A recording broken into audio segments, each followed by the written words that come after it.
Okay, so just to go back into that, when you're protecting just down the side here, make sure you don't drop the hand away from your face. So you tuck the elbow down into the hip, tuck the other one in. So we can do a shoulder roll, tuck in, and the next one is to roll under the punch. So imagine someone's done a big haymaker, they're throwing, and as they come this way, you roll under it.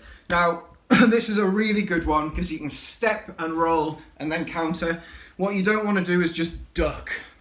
When I do this with clients and I throw, when they're not expecting it, everything goes out the window and you just see something come towards your face and you just drop down. So you're like, just duck down. Just don't panic with it, okay? Just go nice and slowly, keep your hands to your chin and draw a semicircle with your head, going from the back leg to front leg and then front leg to the back leg. So you're literally doing this movement.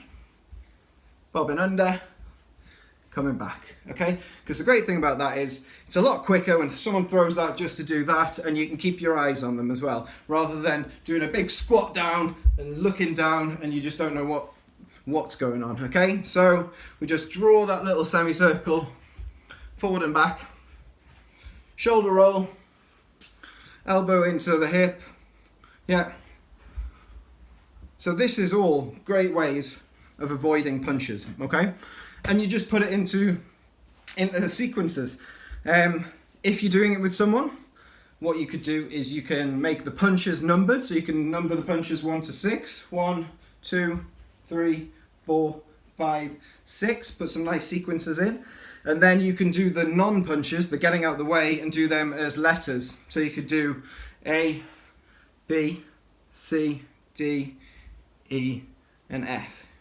You know, and you can really, if you've got that, if you're throwing sequences like 1, 2, 3, A, you know, then that's really good and taxing for your brain. Like, you're gonna have to be on it the whole time. And the great thing about that is, not only are you releasing energy, not only are you getting a really good workout and making yourself feel great, you're actually really working your brain, which is really important. It's really good to do, and you'll realize at the end of it that you're really tired, but you haven't noticed so much when you're doing it because you've had to be in it. You've had to be really paying attention to what you're doing, which is really good.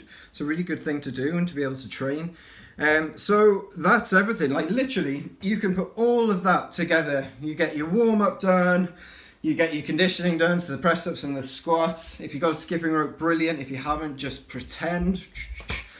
We get into our guard position, hands to the chin, get into our good stance, move with the stance, yeah, so just get used to moving like this, yeah, so this is before I've even thrown a punch. Do this for 3 minutes, it's pretty tiring, okay? And then we've got our punches that you can practice. And then we've got our non-punches, which is the shoulder rolls, closing off the hips, rolling under. That's it. That's all you need. All of that put into 3-minute rounds, either just yourself doing it in front of a mirror or without a mirror, just getting used to the movements, or doing it with a friend, and if you're doing it with a friend, literally it can just be that you're like tapping them, no punching. You're doing the movement and you're just trying to kind of tap. That's really cool. That works really well. But it's a really great way of learning some new mechanics, learning the fundamentals and the foundations of boxing, getting confident with it, getting some really good cardio workout, and then when and if you decide to do some actual boxing, your body has already learned the movement, so it'll react better. You'll be able to punch better straight away, and you'll feel more confident with it as well. You won't feel as silly. So yeah, I hope that's made sense, and I hope you enjoy it. I hope you take it on. I mean, if you can get to the point where you're doing 12 rounds of 3 minutes with a minute rest in between each round, of shadow boxing, putting all that stuff together that I've been doing, then you're doing well. I mean, that's hardcore. But yeah, I hope you've enjoyed it. I've been Sam, and I've enjoyed teaching you. Okay, see you later. Bye.